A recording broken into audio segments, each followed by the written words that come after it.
cours de la dernière décade du XXIe siècle, des hommes et des femmes à bord de vaisseaux fusées se posèrent sur la Lune. En 2200 après Jésus-Christ, les humains avaient atteint les autres planètes de notre système solaire. Presque à la même époque eut lieu la découverte de l'hyperénergie, grâce à laquelle la vitesse de la lumière fut d'abord égalée et ensuite largement dépassée.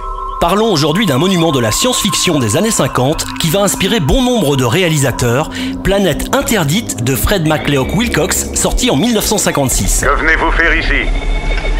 Monsieur, nous venons vous rechercher, vous secourir. Nous sommes heureux de savoir que vous êtes en vie. Je vous remercie infiniment de votre sollicitude, mais je n'ai besoin d'aucune assistance, de quelque ordre qu'elle soit. Un vaisseau spatial se pose sur la planète Altaïr afin d'enquêter sur la disparition, 20 ans plus tôt, d'un navire spatial et de son équipage. Accueillis par Robbie, le robot, Soyez les bienvenus à Altaïr 4, messieurs.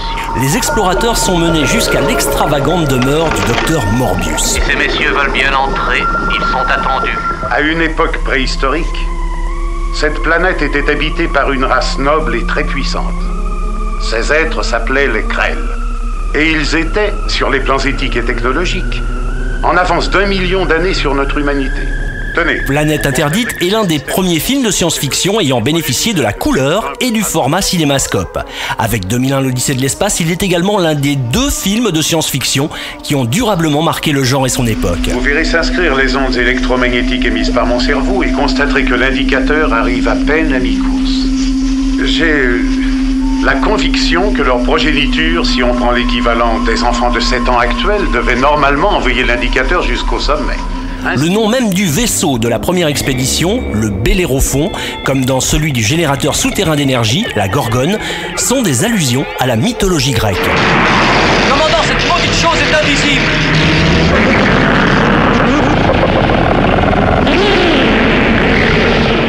La musique du film et les effets sonores créés par les époux Louis et Bibi Baron forment ce qui est considéré comme la toute première bande originale de film n'utilisant que des sources électroniques. Le film va d'ailleurs permettre à la musique électronique de toucher enfin le grand public.